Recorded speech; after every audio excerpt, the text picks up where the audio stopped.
샬롬, 이동춘 목사입니다. 오늘도 여러분의 삶이 주님의 평안으로 가득하시길 기원하며 하나님의 말씀을 나누겠습니다. 오늘 주시는 말씀은 민수기 14장 26절에서 45절 말씀입니다. 이 중 33절과 34절을 읽겠습니다. 너희의 자녀들은 너희 반역한 죄를 지고 너희의 시체가 광야에서 소멸되기까지 40년을 광야에서 방황하는 자가 되리라. 너희는 그 땅을 정탐한 날수인 40일의 하루를 1년으로 쳐서 그 40년간 너희의 죄악을 담당할지니 너희는 그제서야 내가 싫어하면 어떻게 되는지를 알리라 하셨다 하라. 아멘.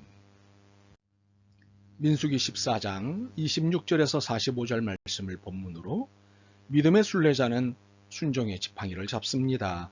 라는 제목의 말씀을 나누도록 하겠습니다. 고대 이스라엘이 애굽이라는 강대국의 식민지로 그것도 노예로 지난 시간은 무려 400년입니다. 400년의 세월은 온갖 치욕스러운 삶의 시간이었습니다. 민족의 자존심을 남기기도 쉽지 않은 시간이었습니다. 그런데 이스라엘은 이 긴 압박 속에서도 하나님의 끈을 놓지 않았습니다. 이것은 하나님이 당신의 백성의 신음소리를 다 듣고 계셨다는 데서 확인할 수 있습니다.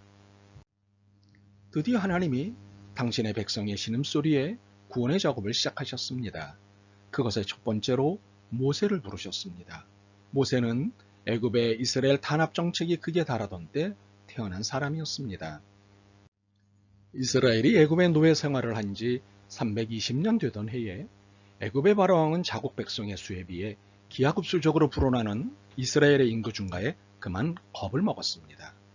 그래서 식민지 인구 억제 및 탄압 정책을 도입했습니다.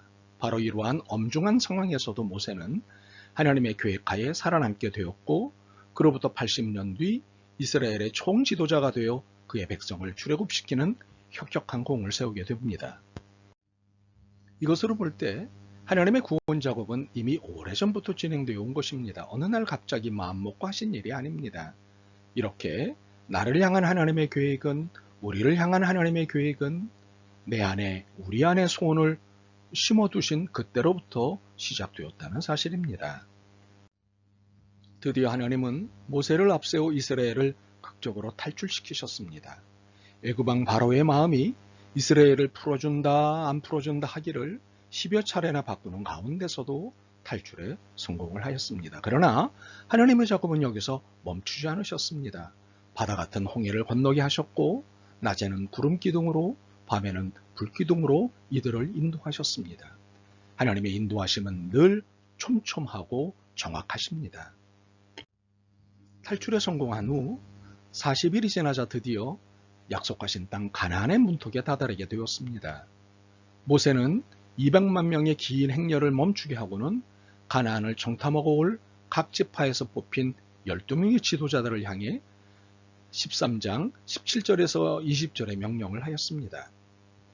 모세가 가나안 땅을 정탐하러 그들을 보내며 이르되 너희는 내게 길로 행하여 산지로 올라가서 그 땅이 어떠한지 청탐하라. 곧 그 땅 거민이 강한지 약한지 많은지 적은지와 그들이 사는 땅이 좋은지 나쁜지와 사는 땅이 진영인지 산성인지와 토지가 비옥한지 메마른지 나무가 있는지 없는지를 탐지하라. 담대하라. 또 그 땅의 실과를 가져오라 하니 그때는 포도가 처음 익을 즈음이었더라. 모세의 지시에 따라 이 12명의 지도자들은 최선을 다해 정탐을 했고 40일 뒤 자기 진영으로 돌아왔습니다. 그리고 모세와 백성들 앞에 보고를 하였습니다. 우리는 모세 지도자께서 시키시는 대로 하였습니다. 그런데 우리가 정탐한 결과 거기에 사는 백성은 강합니다.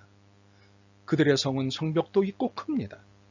이 보고자들의 보고 태도가 다소 부정적인 방향으로 흘러가는 것을 감지한 12 정탐대원 중 하나였던 갈렙이 말을 하였습니다. 13장 30절입니다. 갈렙이 모세 앞에서 백성을 조용하게 하라 하고 이르되 우리가 곧 올라가서 그 땅을 취하자 능히 이기리라. 그러나 갈렙의 이 말이 끝나기가 무섭게 벌떼 같은 반격이 나왔습니다. 13장 31절에서 33절입니다. 그와 함께 올라갔던 사람들은 이르되 우리가 능히 올라가서 그 백성을 치지 못하리라. 그들은 우리보다 강하니라 하고 이스라엘 자손 앞에서 그 정탐한 땅을 악평하여 이르되 우리가 두루다니며 정탐한 땅은 그 거주민을 삼키는 땅이요 거기서 본 모든 백성은 신장이 장대한 자들이며 거기서 네피림 후손인 아낙 자손의 거인들을 보았나니 우리는 스스로 보기에도 메뚜기 같으니 그들이 보기에도 그와 같았을 것이니라.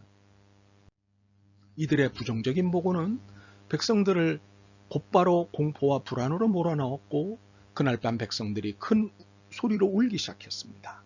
밤은 낮과는 달리 사람을 불안하게 하기에 충분하기 때문입니다. 백성들이 모세와 아론에게 불평을 하였습니다. 14장 2절과 3절입니다. 이스라엘 자손이 다 모세와 아론을 원망하며 온 회중이 그들에게 이르되 우리가 애굽 땅에서 죽었거나 이 광야에서 죽었으면 좋았을 것을 어찌하여 여호와가 우리를 그 땅으로 인도하여 칼에 쓰러지게 하려 하는가? 우리 처자가 사로잡히리니 애굽으로 돌아가는 것이 낫지 아니하랴? 백성들은 분명히 모세와 아론을 향해 불평을 했지만 그 불평은 하나님을 상대로 한 불평이었습니다. 하나님이 세우신 지도자를 갈아치우고 새 지도자를 뽑자고 하는 것, 더욱이 다시 애굽으로 돌아가자고 하는 것은 하나님이 세우신 지도자를 갈아치우자는 것이고 하나님이 행하신 탈출을 뒤집겠다는 것이었습니다. 이는 사람에 대한 불평이 아니라 하나님에 대한 불평이고 반역인 것입니다. 그토록 애걸복걸해서 애굽에서 나오게 해주었더니 마치 물에 빠진 사람 건져줬더니 보따리 내놓으라는 격으로 하나님에게 불평을 넘어 대적을 한 것입니다. 이러한 백성들의 완악한 태도에 그만 지도자 모세와 아론은 고뇌를 하였습니다. 한두 사람도 아니고 200만 명이나 되는 사람들이 그들을 잡아먹을 듯 되더니 얼마나 두렵고 기가 막혔겠습니까? 백성들 앞에 엎드립니다. 그러지 말라고 눈물로 호소를 합니다. 갈렙은 너무나 마음이 아파 옷을 찢으며 말을 합니다. 14장 7절에서 9절입니다. 우리가 두루다니며 정탐한 땅은 심히 아름다운 땅이라. 여호와께서 우리를 기뻐하시면 우리를 그 땅으로 인도하여 들이시고 그 땅을 우리에게 주시리라. 이는 과연 적과 꿀이 흐르는 땅이니라. 다만 여호와를 거역하지는 말라. 또 그 땅 백성을 두려워하지 말라. 그들은 우리의 먹이라. 그들의 보호자는 그들에게서 떠났고 여호와는 우리와 함께 하시느니라. 그들을 두려워하지 말라. 그러나 백성들은 이 말에 귀를 막습니다. 그리고는 돌로 쳐서 죽이려고 합니다. 참으로 은혜를 모르는 백성입니다. 바로 그때 하나님이 모세에게 말씀을 하셨습니다. 이 백성이 언제까지 나를 멸시하며 믿지 않을 것이냐? 내가 이들을 멸망하겠노라. 하나님의 분노는 극에 달하셨고 심판을 예고하셨습니다. 그런데 모세는 제발 그러시지 말라며 하나님을 설득하였습니다. 아마 저 같으면 하나님 정말 잘 결정하셨습니다. 이 배은망덕한 놈들 당장 뜻대로 하옵소서. 하나님 화이팅! 아마 그랬을 것입니다. 그러나 모세는 달랐습니다. 이들을 한 번만 더 용서해달라고 간청을 하였습니다. 그리고는 하나님을 향해 거룩한 협박을 하였습니다. 하나님, 낱말은 쥐가 듣고 반말은 도둑이 듣는다는데 애굽 사람들이 듣겠습니다. 하나님의 결심을 듣고 그들이 말하기를 하나님이 자기 백성을 약속할 땅으로 데려갈 힘이 없어서 광야에서 죽여버렸다 할 것입니다. 그러면 하나님만 망신이시고 손해 아니십니까? 그러니 한 번만 더 용서해 주십시오.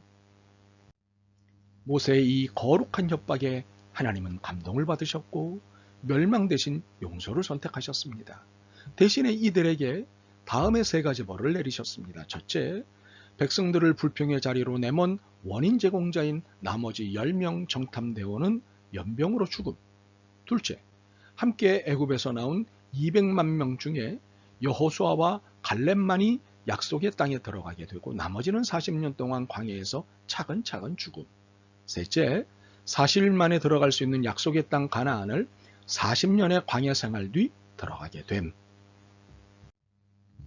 하나님은 당장 첫 번째 벌부터 내리셨습니다. 가나안 땅에 부정적인 보고를 한 이들의 죽음의 소식을 접한 백성들은 매우 슬퍼하였습니다. 그런데 이들은 또다시 문제를 일으켰습니다. 다음날 아침 일찍 산악지방으로 백성들이 올라가며 우리가 죄를 지었다, 여호와께서 말씀하신 곳으로 가자고 말을 한 것입니다. 이에 모세가 황당해하며 다음과 같이 말을 하였습니다. 14장 41절에서 43절입니다. 모세가 이르되 너희가 어찌하여 이제 여호와의 명령을 범하느냐? 이 일이 형통하지 못하리라. 여호와께서 너희 중에 계시지 아니하니 올라가지 말라. 너희의 대적 앞에서 패할까 하노라. 아말렉인가 가나안인이 너희 앞에 있으니 너희가 그 칼에 망하리라. 너희가 여호와를 배반하였으니 여호와께서 너희와 함께 하지 아니하시리라. 그러나 그들은 말을 듣지 않았습니다. 그들은 모세의 말에 아랑곳하지 않고 산으로 올라갔습니다. 결과는 예상대로 아말렉 사람들과 가나안 사람들에게 져서 호르마까지 쫓겨납니다. 하라고 할 때는 안 하고 하지 말라고 할 때는 하는 그들은 아나모인 정말 말 안 듣는 청개구리와도 같았습니다. 자, 400년의 서름에서 해방되어 40일 만에 약속의 땅 가나안에 입성할 수 있었지만 부정적인 정탐보고에 마음이 빼앗겨 40년 뒤에야 가나안에 들어가 살 수 있게 된 이 사건에서 우리가 얻는 교훈은 무엇일까요? 그것은 매우 분명한 메시지입니다. 부정적인 사고와 불평은 생명을 낳지 못한다는 메시지입니다. 불순종은 사망만 낳게 된다는 메시지입니다. 불순종은 죄이고 죄의 삭은 사망이기 때문입니다. 불순종과 순종의 여부는 우리가 결정할 수 있지만 결과는 분명합니다. 생명 아니면 사망입니다. 우리는 믿음의 순례자입니다. 이 땅이 우리의 마지막 땅이 아니라 우리의 마지막 땅은 하나님 나라이기 때문에 우리는 영적 순례자입니다. 그런데 이스라엘의 애굽 탈출 후 과정에서 보았다시피 그리고 이 사건들을 통해 말씀하시다시피 믿음의 순례자에게는 무엇이 필요할까요? 순종이라는 지팡이입니다. 하나님의 말씀 앞에 사는 순종이 필요합니다. 순종은 우리의 믿음을 드러내는 예배이자 하나님을 기쁘시게 하는 예배입니다. 그래서 순종이 제사보다 낫다고 하신 것입니다. 이러한 순종의 믿음이 우리 가운데 넘치길 소원합니다. 아멘. 주님, 너무도 자주 자신이 믿음의 순례자, 하나님의 나라를 향해 가는 영적 순례자라는 사실을 잊습니다. 또한 믿음의 순례자의 덕목인 순종을 놓치고 삽니다. 불쌍히 여기시고 도와주옵소서. 순종의 지팡이를 잡고 주님을 따르게 하옵소서. 어느 경우든 이 순종의 지팡이를 놓거나 놓치지 않게 하옵소서. 예수 그리스도의 이름으로 기도드립니다. 아멘. 오늘도 여러분의 믿음과 삶을 응원합니다. 사랑합니다.